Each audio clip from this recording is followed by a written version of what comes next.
बोलो जयकारा बोल मेरे श्री गुरु महाराज की जय। सभी गुरुमुख प्रेमियों से सप्रेम जय सच्चिदानंद। आप प्रगटे इस जगत में जीव काज संवारने, शब्द नाव बनाए सुंदर दुखद जीव उबारने।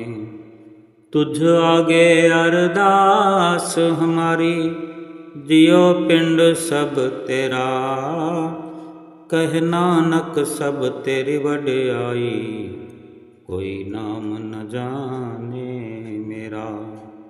नम्रता और दीनता से भेंट सतगुरु लीजिए, मैं हूँ शरणागत तुम्हारा दास अपना कीजिए।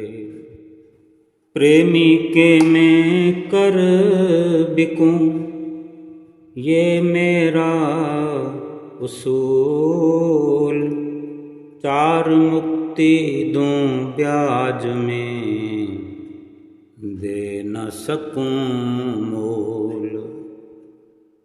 ये महापुरुषों के बड़े ही अनमोल वचन है कि मैं अपने सेवक के हाथों बिक जाता हूँ। प्रेमी के मैं कर बिकूं, यानी ये मेरा सिद्धांत है, ये असूल है कि मैं अपने सेवक के हाथों बिक जाता हूँ। और जो भी ऐसा सेवक मेरा जो मुझे अपने वश में कर लेता है, उस सेवक को चार चार मुक्ति में तो ब्याज में दे देता हूँ। उसकी सेवा का, उसके सच्चे हार्दिक प्रेम का मूल तो दे ही नहीं सकता मैं, ब्याज में ही चार प्रकार की मुक्तियाँ दे देता हूँ। लोग एक मोक्ष के पीछे भागते हैं, एक सच्चे प्रेमी को चार मुक्तियां ब्याज में भगवान दे देते हैं। सेवा का अपना प्रभाव है, सेवा हो सुमरन हो। सेवा और सुमरन जो ये भक्ति के दो महान अंग हैं, इन पर सतगुरुदेव भगवान रीझ जाते हैं, प्रसन्न हो जाते हैं। सेवा के कारण, भक्ति के कारण जहाँ सेवक पुकार करता है, जहाँ सेवक को याद बनाती है, वहीं भगवान दौड़े दौड़े चले जाते हैं। चाहे प्रेम की विह्वल पुकार हो या कोई कठिनाई, मुश्किल या कोई मुसीबत आन पड़ी हो, वहाँ पर सतगुरु एक पल की देरी लगाए बिना पहुंच जाते हैं और अपने सेवक को अपना दर्शन दीदार कराते हैं। और किसी भी प्रकार की सहायता की ज़रूरत हो, किसी प्रकार की परेशानी हो, मुसीबत हो, उससे बेखौफ कर देते हैं, उबार देते हैं हर परेशानी से, हर दुख से। एक 2011 और 15 के बीच में श्री आनंदपुर की श्री पंचम पातशाही गुरु महाराज जी की लीला है कि एक प्रेमी वैसाखी के पर्व पर, जैसे कि संगत श्री दरबार में आया करती है, वैसाखी के पर्व पर बहुत संगत आई हुई थी। एक प्रेमी जो सेवा के लिए आया करता था, वो भी उस वक़्त अपनी सेवा करने के लिए श्री आनंदपुर में आया हुआ था। वैसाखी के अवसर पर कभी कभी बहुत तेज़ गर्मी होती है, कभी कम होती है, कभी ज़्यादा होती है। उस वक़्त जो पर्व था विसाखी का, गर्मी अपने चरम पर थी और बड़ी तेज़ धूप हुआ करती थी। और वो जो भगत जी श्री दर्शनों के लिए और सेवा के लिए आए हुए थे, वो हलवाई की सेवा करते थे। और जहाँ तोशा बनता है कैंटीन में, तोशा बनाने की उनकी, तोशा तलने की सेवा थी। बड़े भाव से वो मगन होकर के सेवा में लीन होकर के सेवा किया करते थे। हमेशा से ही उनकी यही सेवा होती थी। तो उस अवसर पर सेवा कर रहे थे, कुदरती तौर पर ऐसा संजोग बना कि उनको सेवा करते हुए, सेवा करते करते जो मत्था टेकने का समय मिलता है, आज भी मिलता है सेवा करने वाले स्टाफ को, कभी कैंटीन वालों को अवसर मिलता है, कभी बस स्टैंड वालों को अवसर मिलता है, कभी इसी प्रकार अलग अलग सेवाओं का माथा टिकवाया जाता है, अवसर गुरु महाराज जी के आगे पहुंचने का मिलता है। तो उन भगत जी को वो अवसर ही नहीं मिला माथा टेकने का, यानी सेवा में इतने मगन थे कि वो जा नहीं सके। उनके साथ और भी प्रेमी थे सेवा करने वाले। सेवा भले उनकी अलग अलग हो, उनके साथ आए हुए उनके शहर से, तो उन्हें रोज़ कहते कि हमने तो माथा टेक लिया, आप भी टेक लो, आज टेक लो। फिर दूसरे दिन कहते आज टेक लो भगत जी। लेकिन वो जाने क्या सोचते कि मेरा सेवा का हर्जा हो जाएगा, सेवा छूट जाएगी। क्यों कि जो तोशा गुरुमुख प्रेमी दरबार से लाया करते हैं, आधा किलो 1 किलो के जो पैकेट बने होते हैं, वो कोई ना कोई सेवा करता है, बनाता है, तभी वहाँ पर अपने साथ ले जाने के लिए गुरुमुख प्रेमियों को वो तोशा मिलता है।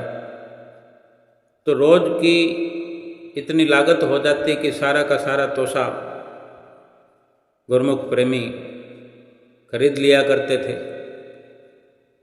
और अधिक से अधिक और बनाने की मांग रहती। तो अपनी जिम्मेदारी समझ करके वो सेवा में चाहे अधिक समय लगाकर भी अपनी सेवा में मगन रहते। ये नहीं सोचते कि मेरा खाना खाने का समय हो गया या मेरे आराम करने का समय हो गया, बस यही सोचते कि मुझे अभी और सेवा करनी है, ज़रूरत है। तो माथा टेकने का अवसर भी वो टालते रहे और सेवा में लगे रहे। रोज़ सोचते भगत जी कि आज जाऊंगा, लेकिन समय ना निकाल पाए। और एक दिन श्री दर्शन हाल में ये सूचना दी गई कि आज के बाद मत्था टेकने का अवसर नहीं रहेगा, कि सबको आज्ञा मिल चुकी है, अब कोई ना आए मत्था टेकने के लिए। और ये उन भगत जी ने जब सुना, मन में बड़ा सोच हुआ कि जब से श्री आनंदपुर धाम में आया हूँ, एक दिन भी सेवा से मुझे फुर्सत ही नहीं मिली। श्री दर्शनों का भी सौभाग्य ठीक से प्राप्त मैंने नहीं किया, सेवा में ही लगा रहा। अब क्या होगा? और अब तो लगभग सारी संगत सारी जा चुकी है, लेकिन तोशा बनाने की, तोशा तलने की सेवा का रोज ऑर्डर मिलता रहता है, और बनाओ और बनाओ। और मालिक की ऐसी मौज कि वो अभी भी फारिग हो नहीं सके हैं। तो वो ऐसा सोचते सोचते मन ही मन रोने लगे, आँखों से आंसू बहने लगे। ये प्रेमी और प्रीतम का प्रेम ही ऐसा है। एक सच्चे सेवक और सतगुरु का ऐसा ही रिश्ता है, ऐसा ही प्रेम है कि प्रेम में आँखें भीग जाती हैं, कभी गंगा जमुना बहने लगती है। तो एक दिन जब वो कैंटीन में अंदर की तरफ मुंह करके बैठे थे और मेन गेट की तरफ पीठ थी और सेवा कर रहे थे, तो उसे तलने में मस्त थे, तो पीछे से आवाज़ आने लगी। ऐसा लग रहा था कि कोई कह रहा हो कि ध्यान रखना तो से कच्चे न रह जाए, देखना तो से कच्चे न रह जाए। लेकिन वो भगत जी अपने सेवा में मस्त हैं, सोच रहे हैं कि क्या पता कोई बाहर बात कर रहे होंगे, और मन में ये भी सोचते भी हैं, बुदबुदा रहे हैं, गुनगुना रहे हैं कि क्या पता इस बार दर्शन करने का अवसर मिलेगा कि नहीं मिलेगा, आगे जाने का, मत्था टेकने का। क्या मेरा त्यौहार दर्शनों के बिना ही गुजर जाएगा, क्योंकि ये संदेश मिल चुका था कि सबको आगे मिल गई है। लेकिन हमारे सतगुरु अंतर्यामी हैं, अंतर्यामी प्रभु से क्या छिपा रहता है। श्री पंचम पातशाही गुरु महाराज जी के समय की ये लीला है। वो पल पल की और घट घट की जानते हैं। जब ये बार बार पीछे से आवाज़ 2-4 बार आई, इस आवाज़ पर जब वो तोसा तलते हुए भगत जी ने पीछे मुड़कर देखा तो सामने हृदय के सम्राट, नैनाभिराम, घट घटवासी प्रभु श्री सतगुरुदेव महाराज जी स्वयं आकर के अकेले ही खड़े हुए, कोई साथ में नहीं, और उनके चरणों में चरणदासी भी नहीं पहनी हुई। इतनी गर्मी, इतनी धूप, और ऐसे धूप के अंदर ऐसे वक्त जाने किस प्रकार कैसे सबकी नज़र बचाकर प्रीत की रीत निभाने के लिए श्री गुरु महाराज जी अपने सुकोमल तन की परवाह न करते हुए, बिना चरणदासी पहने हुए ही ऐसे ही चलकर कैंटीन में आ गए थे और पीछे खड़े होकर के इशारे कर रहे थे, वचन कर रहे थे। उस दौरान श्री गुरु महाराज जी बाल सुलभ लीला करते और महात्मा लोगों को बिना बताए जहाँ जाना होता चले जाते। बाद में उनको खोजते हुए महात्मा जन वहाँ पहुँचते थे। जब भगत जी ने सामने श्री प्रभु को साक्षात पाया तो उनकी खुशी का पारावार न रहा। मन के वो भाव जो चल रहे थे, मन ही मन जो सेवा करते हुए श्री गुरु महाराज जी का ध्यान लगा करके श्री दर्शनों के बारे में सोच रहे थे कि दर्शन होंगे कि नहीं होंगे, माथा टेक पाऊंगा कि नहीं टेक पाऊंगा। इस प्रकार सोचे जा रहे थे और तोसे तलने में लगे हुए थे। गरम गरम घी की कढ़ाई में तोसे तल रहे हैं, निकाल रहे हैं, फिर और डाल रहे हैं, और इस प्रकार तेज गर्मी के अंदर झुलसती आग पर, आग के समीप कढ़ा के पास बैठे हुए हैं। ऐसी दशा अपने भगत की देखकर सतगुरु भी रुक नहीं सके और किस प्रकार वहाँ साक्षात पहुँच करके अपने प्रेमी के सामने ऐसे खड़े हैं और उस भगत जी का खुशी का पारावार ना रहा और वही मन के भाव आँखों से गंगा और जमुना बन करके बरस पड़े। आँखों से बरसात होने लगी और प्रेम में विभोर होकर और भी पहले से अधिक रोने लगे। और उसी हालत में ही जमीन पर श्री गुरु महाराज जी के सामने दंडवत प्रणाम कर दी, लेट गए श्री चरणों में। और श्री गुरु महाराज जी ये सब देख करके अपने प्रेमी को इस प्रकार दंडवत करते हुए उठाते हैं और मंद मंद मुस्काते हैं, और अब भी वचन फरमा रहे हैं कि देखना तो से कच्चे ना रह जाए। भगत जी ने जी भर के दर्शन किए और सामने खड़े प्रभु को गद गद कंठ से धन्यवाद दिया। सबको पता है कि श्री सतगुरुदेव महाराज जी कभी किसी का हक नहीं रखते, और जो निष्काम भाव से सेवा करता है उसके लिए तो खजाना लुटा देते हैं, भक्ति से झोलियां भर देते हैं। एक बार श्री गुरु महाराज जी ने वचन भी फरमाए थे, गुरुमुखो आपने सुना ही होगा कि मालिक जिसको देने पर आए तो छप्पड़ फाड़ कर देता है। हम कहते हैं कि जो निष्काम भाव से सेवा करते हैं उनको तो आसमान फाड़ कर दिया जाए।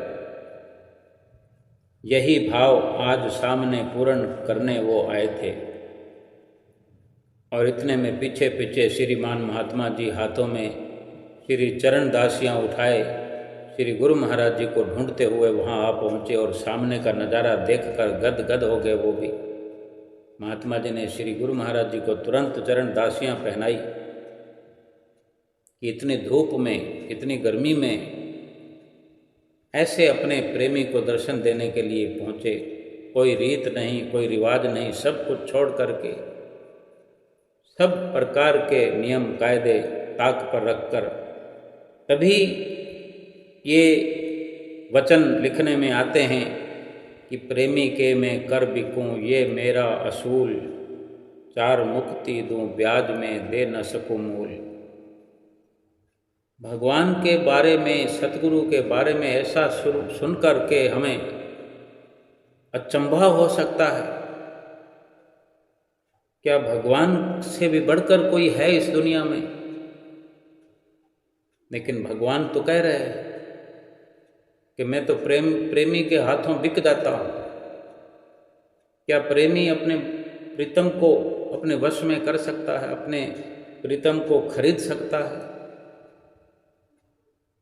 केवल श्रद्धा से, भाव से, सतगुरु की आज्ञा दिलो जान से पूर्ण करते हुए कुछ भी मुमकिन है। सच्चा प्रेम, श्रद्धा और विश्वास से ये मुमकिन है। हम भक्ति की ख्वाहिश लेकर ही इस दुनिया में आए हैं, क्योंकि भक्ति की अगर ख्वाहिश न हो, भक्ति की अगर ख्वाहिश न होती तो मनुष्य शरीर धारण करने का क्या मतलब था? यूं ही अगर जन्म लेना है बिना भक्ति के, बिना मकसद के ही, तो किसी भी रूप में, किसी भी योनि में आना संभव है। मनुष्य शरीर की क्या जरूरत थी? लेकिन महापुरुषों के वचन हैं कि भक्ति की ख्वाहिश के कारण ही प्रभु ने दया करके ये मनुष्य शरीर दिया है। और भक्ति संतों महापुरुषों के संपर्क में आने से ही मिलती है। जिसको भी भक्ति की प्राप्ति करनी हो, सतगुरु से परिचय तो करना पड़ेगा। जब तक सतगुरु से परिचय नहीं है, जब तक सतगुरु से संपर्क नहीं हुआ या नहीं होगा, तब तक ये मनुष्य जीवन निरर्थक है, बेकार है, फिजूल है। क्योंकि सतगुरु से संपर्क हुए बिना इस मनुष्य जीवन की शुरुआत भी नहीं हो सकती। परिचय बिना प्रतीत नहीं, बिना प्रेम नहीं ध्यान, नाव चले नहीं जल बिना, गुरु बिन होए न ज्ञान। महापुरुष फरमाते हैं कि जिस प्रकार नाव जल के बिना नहीं चल सकती, अगर पानी ना हो नदी में, तालाब में, यूं ही कहीं जमीन पर नाव पड़ी हो तो पड़ी रहेगी, नहीं चल सकती वो। ऐसे ही जैसे जल के बिना नाव नहीं चल सकती, सतगुरु के संपर्क बिना, सतगुरु की शरण ग्रहण किए बिना परमार्थिक ज्ञान नहीं हो सकता, आत्मा का ज्ञान नहीं हो सकता। इस संसार में हमें परमात्मा की भक्ति के लिए और उसके नाम की दौलत को इकट्ठा करने के लिए ही भेजा गया है। यदि हम ये नाम की दौलत इकट्ठी नहीं करेंगे तो लोक परलोक दोनों बिगड़ रहे हैं, बिगड़ते जाएंगे और पूरे बिगड़ जाएंगे। मनुष्य जीवन का फिर कोई लाभ नहीं रह जाएगा। परमात्मा की भक्ति के बिना तो हम कुछ हैं ही नहीं। 84 लाख योनियों को देख लो, क्या है उनके पास? कोई खिला देता है तो खा लेते हैं, कोई दुख की सुख की उनकी सुनने वाला, उनकी मरहम पट्टी करने वाला कौन है? अपनी आँखों से हम रोज देखते हैं कि कोई उनकी सुनने वाला नहीं, केवल वो भोग रहे हैं अपने कर्मों का दुख, अपने कर्मों के दंड, पापों के कर्मों से मुक्त नहीं हो रहे।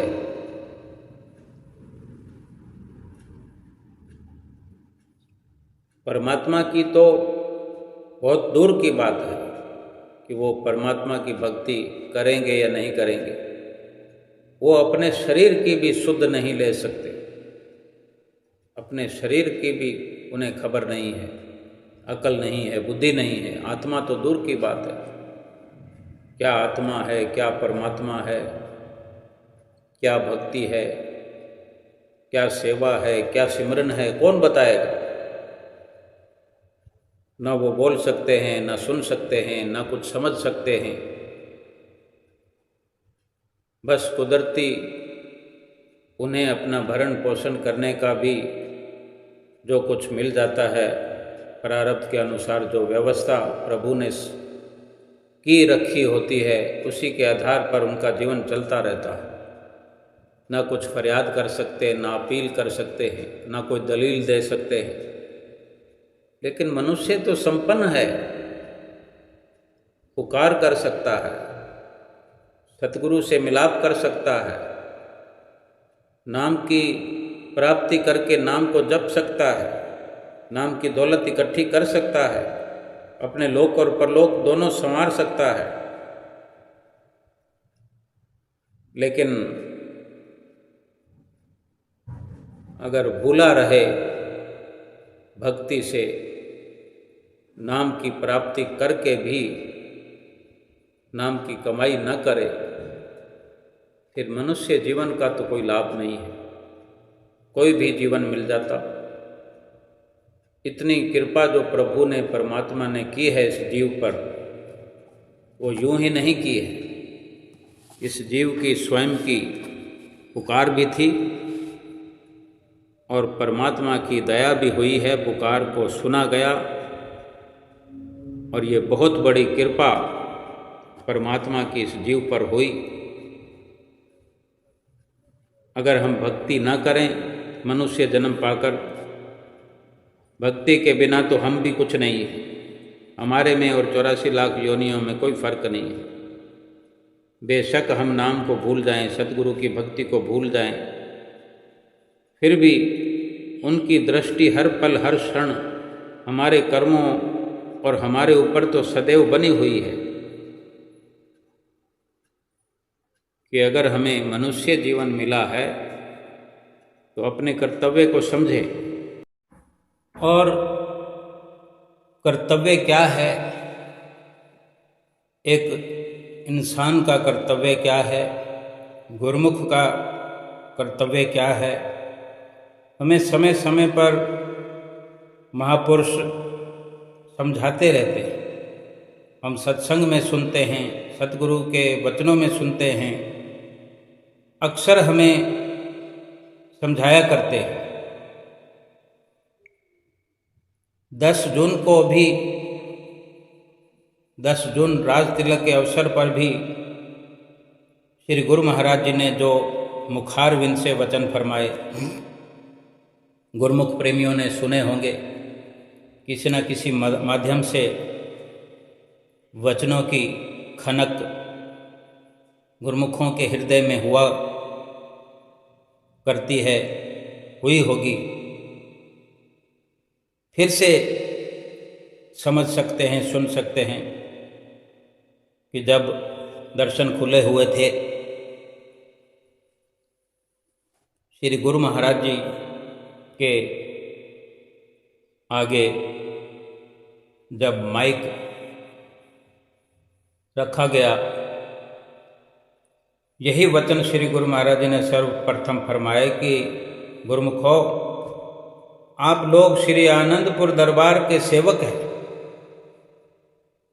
श्री परमहंस दयाल जी की कृपा से आप सबको सेवा करने का मौका मिला हुआ है। वो चाहे श्री आनंदपुर है, श्री प्रयाग धाम है या अन्य कोई भी आश्रम है, सब जगह पर सेवकों को सेवा का लाभ प्राप्त हो रहा है।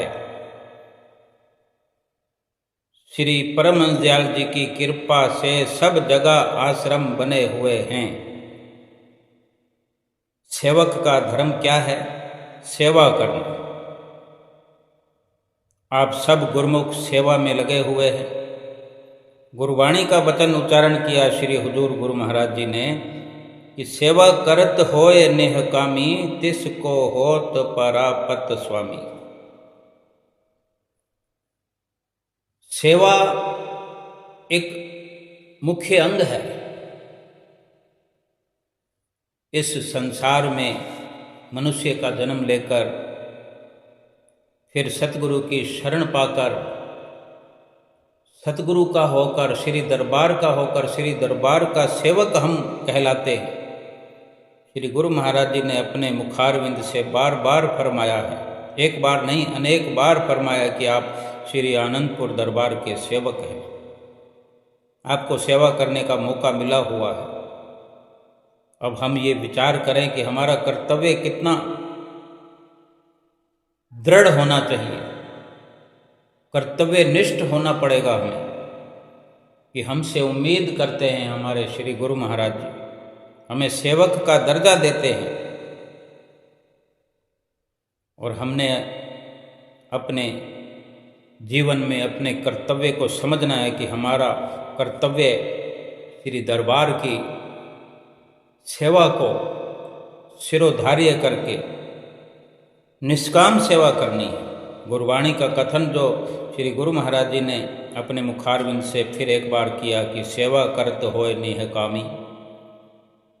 जो निष्काम भाव से सेवा करता है, बिना किसी तमन्ना के, बिना किसी शर्त के, बिना किसी चाहना के सेवा करता है, उसको अपने इष्ट देव की, अपने सतगुरु की, परमात्मा की प्रसन्नता और खुशी प्राप्त होती है। सेवा का लाभ ही तभी है कि सेवा के बदले में कोई संसार की वस्तु, संसार की सामान की कोई तमन्ना ना करे, कोई झूठी वस्तुओं की मांग ना करे, बस सेवा करता जाए और अपने स्वामी के दर्शनों की, स्वामी की नज़दीकी की, स्वामी हृदय में बसे रहें। बस इसी चाहना में लग करके, इसी ख्वाहिश को लेकर के सेवा करता जाए। श्री गुरु महाराज जी ने यही फरमाया कि श्री परमहंस दयाल जी की आज्ञा से हर शख्स अपनी अपनी सेवा में लगा हुआ भी है। सेवक का धर्म समझाते हुए वचन फरमाए कि सेवक का धर्म क्या है। सेवक का एक ही धर्म है, सेवा करना, आज्ञा में चलना, हुक्म में चलना। सेवक को जो जो सतगुरु की आज्ञा हो उसका 100% पालन करना ही सेवक का असली धर्म है। आप सब गुरुमुख हैं, प्रेमी हैं, सेवा कर रहे हैं। कितना सुंदर वचनों से निहाल किया कि श्री परम दयाल जी की मौज होती है जहाँ जहाँ, हम भी वहाँ पर जाकर सेवकों को सही रास्ते पर लगाते हैं। कि हमारे श्री गुरु महाराज जी भी स्वयं हम सेवकों के साथ मिलकर के वचन फरमाते हैं कि हम भी अपनी सेवा में लगे हुए, हमें भी सेवा बख्शी है श्री परम दयाल महाराज जी ने। फिर वचन फरमाए कि भूले को गुरु मार्ग पाया, अवर त्याग हर भक्ति लाया। कि महापुरुष सेवकों को सही रास्ता दिखाते हैं, तो गुरुमुखों का ये फर्ज हो जाता है कि जो दरबार के नियम बने हुए हैं, सब गुरुमुख उन नियमों पर चले। ये किसी और की आज्ञा नहीं है। साफ साफ सुंदर वचनों में फरमाया कि ये किसी और की आज्ञा नहीं है, ये हमारे श्री परम दयाल महाराज जी की आज्ञा है। उन्होंने इस दरबार की रचना की है और गुरुमुखों को इस रास्ते पर लगाया है। इसलिए गुरुमुख इस बात को कभी भूले नहीं। और ख़ास कर जो वचन फरमाए, फिर से हम याद करने का, समझने का, अमल करने का प्रयास करें कि श्री गुरु महाराज जी ने राज तिलक के दिन फरमाया कि कुछ समय पूर्व श्री परमहंस दयाल जी ने हमसे कहा। उन्होंने बड़ी सरल भाषा में, सरल शब्दों में फरमाया कि पहली पातशाही गुरु महाराज जी ने क्या कहा उन्हें कि गुरुमुख, सब गुरुमुखों को कहो कि वे 2 घंटे भजन अवश्य किया करें। इससे साधारण भाषा में हमें इस दुनिया में और कोई नहीं समझा सकता। सृष्टि के मालिक पार ब्रह्म परमेश्वर भी हमारे साथ मिल गए हैं, हमारे साथ खड़े हुए हैं, हमारे अंग संग हैं, हमारे साथ मिलकर सेवा कर रहे हैं और हमें साथ लेकर चल रहे हैं, अपने साथ ले जाना चाहते हैं। हम कितने भाग्यशाली हैं। श्री गुरु महाराज जी वचन फरमा रहे थे कि हम सभी को, जो भी हमारे पास आते हैं गुरुमुख प्रेमी, हम उन्हें यही बताते हैं कि श्री परमहंस दयाल महाराज जी की आज्ञा है कि 2 घंटे भजन अभ्यास अवश्य किया करें। और फिर ऐसा वचन फरमाते हुए सबसे पूछने लगे, सबसे पूछ लिया कि तो सब गुरुमुख भजन करते हो ना? सब की ओर से आवाज़ भी आई कि जी स्वामी जी करते हैं। तो श्री गुरु महाराज जी ने वचन फरमाया कि हम भी यही चाहते हैं कि जो श्री परमहंस दयाल महाराज जी की आज्ञा है, सब गुरुमुख उसका पालन करें। ये सेवकों के हित में है, ये सेवकों की भलाई है इसमें। इसलिए जो गुरुमुख श्री आनंदपुर दरबार का सेवक है, वो आज्ञा और हुक्म चले। संत सहजोबाई जी के वचन सुनाए। संत सहजोबाई जी के वचनों पर भी श्री गुरु महाराज जी ने हमें संदेश दिया। क्या कथन करती हैं, वर्णन करती हैं संत सहजोबाई जी? आज्ञाकारी गुरुमुख नीके, सहजो लोक भोग सब फीके। कि सच्चा सेवक, सच्चा गुरुमुख वही है जो आज्ञा में चलता है। उसके लिए इस लोक के सब भोग सतगुरु की आज्ञा के सामने फीके हैं। गुरुमुख प्रेमियों को संसार के सभी लुभावन जो सुख हैं, भरमाने वाले, लुभाने वाले, वो फीके नज़र आते हैं, क्योंकि उन्होंने अपने इष्ट देव सतगुरु की आज्ञा को शिरोधार्य किया है, कर लिया है। श्री गुरु महाराज जी ने भी यही फरमाया कि आप गुरुमुख हैं, आज्ञा में चल रहे हैं, आज्ञा में चलते हुए अपना जन्म सफल करें और महापुरुषों की प्रसन्नता हासिल करें। हमें समय समय पर महापुरुषों के वचन सुनने का अवसर प्राप्त होता है कि किस प्रकार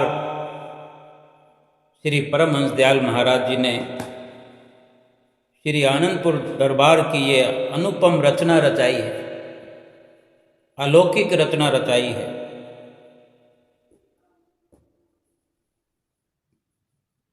कि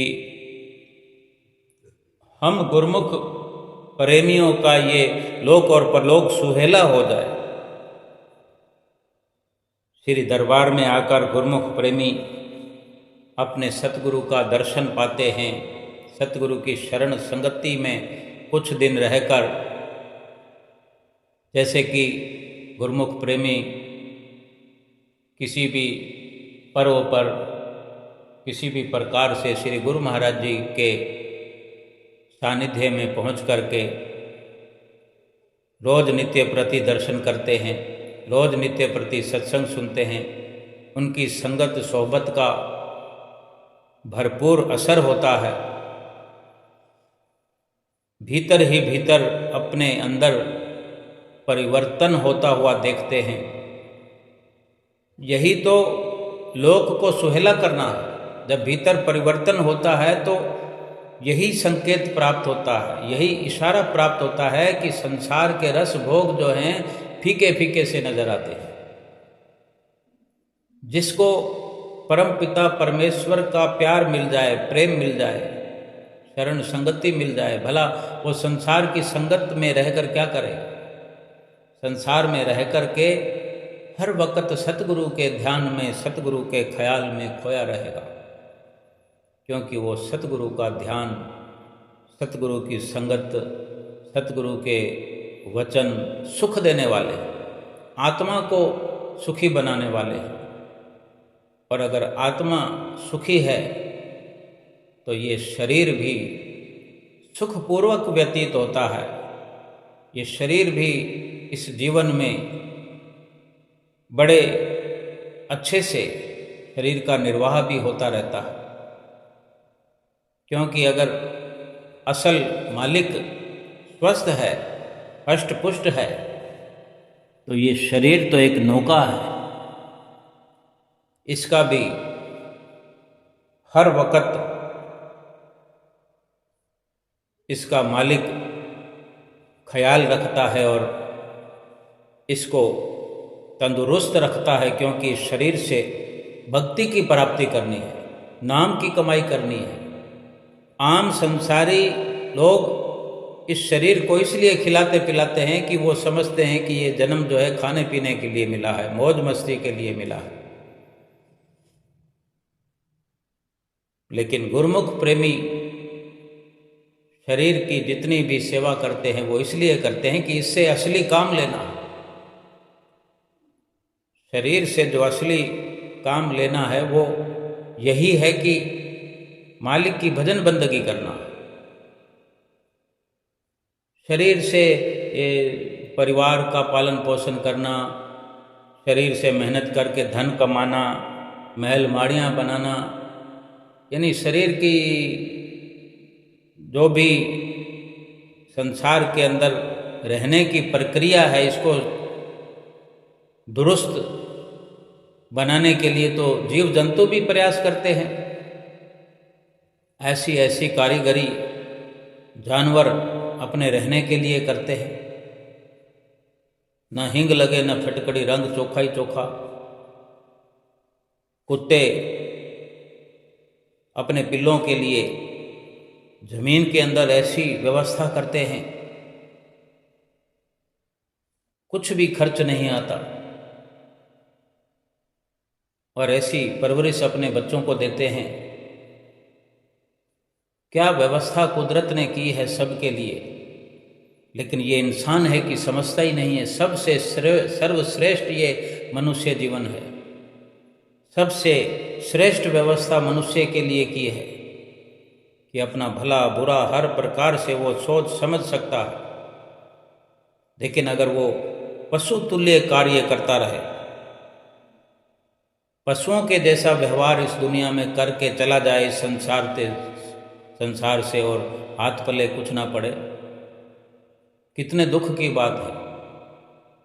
महापुरुष जो हमें समझाते हैं या हमारे लिए इतनी बड़ी रचना श्री दरबार की रचाई है, किस लिए? हमारे लिए कि हम गुरुमुख प्रेमी अपने सतगुरु से कुछ सीख करके, शिक्षा ग्रहण करके, उनके वचनों पर चल के अपना जीवन अमली बनाएं, उनके वचनों पर अमल करके अपने इस लोक को भी सुखी करे, परलोक भी सुहेला करे। समय तो व्यतीत आम लोगों का भी हो जाता है, लेकिन गुरुमुख प्रेमी का जीवन विशेष है इस दुनिया में। अगर निष्काम भाव से मगन होकर सेवा करते हैं जो सतगुरु, तो स्वयं उन्हें दर्शन देने के लिए पहुंच जाते हैं। गुरुमुख प्रेमी की ही इस जीवन में सफल कमाई है, जिन्होंने प्रीत अपने सतगुरु से लगाई है। बार बार महापुरुष चिताते हैं, समझाते हैं कि हम भूल ना जाएं। महापुरुष हम पर हर वक्त नज़र इसीलिए रखते हैं कि हम उनकी बिछड़ी हुई रूहें हैं, जो पिछले जन्मों में भक्ति का कार्य अधूरा रह गया है, वो इस जन्म में पूरा करें, पूरे का पूरा अपना ध्यान सतगुरु की भजन बंदगी में लगाए।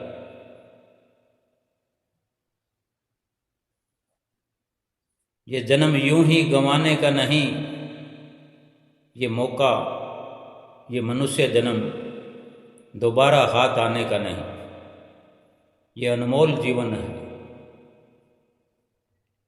ये बार बार नहीं मिलता। इसलिए महापुरुषों को हमारी चिंता होती है, जो हमें चिताया करते हैं, हमें याद दिलाया करते हैं। अपने तन पर कष्ट सहन करके सतगुरु श्री गुरु महाराज जी, हम देखें कि कभी श्री प्रयाग धाम से श्री आनंदपुर और कभी श्री आनंदपुर से प्रयाग धाम, कभी विवेक धाम, कभी अमर धाम, कभी भक्ति धाम, कभी निज धाम, सुख धाम, अनेक अनेक जगहों पर पहुंचकर हम जैसे गुरुमुख प्रेमियों के लिए हर संभव प्रयास करते हैं कि हम भक्ति से बेमुख ना हो जाएं, भक्ति से खाली ना रह जाएं, वंचित ना रह जाएं, कि ये मनुष्य जन्म पा करके अपने लक्ष्य को पूरा कर जाए, अपने जीवन का पूरा पूरा लाभ उठाएं। और जो गुरुमुख प्रेमी इस दुनिया में आकर के सतगुरु की शरण हासिल करके उनकी शरण संगति में रहकर, शरण संगत में, सोहबत में रह करके सारे कार्य व्यवहार दुनिया के करते हुए अपने मकसद को नहीं भूलते हैं, हर वक्त याद रखते हैं कि मेरा जो असली धर्म है, असली कर्तव्य है, इस संसार में आने का जो प्रयोजन है वो यही है कि सतगुरु के बताए 5 नियमों की पालना अवश्य करनी है, 2 घंटे भजन अभ्यास अवश्य करना है। जिन्होंने ये बात अपने पल्ले बांध ली है, जिन्होंने इस सतगुरु के वचनों को अपने हृदय में बसा लिया है, वो गुरुमुख प्रेमी इस संसार में भी सुखपूर्वक जीवन व्यतीत करते हैं और परलोक में भी उनका सम्मान होता है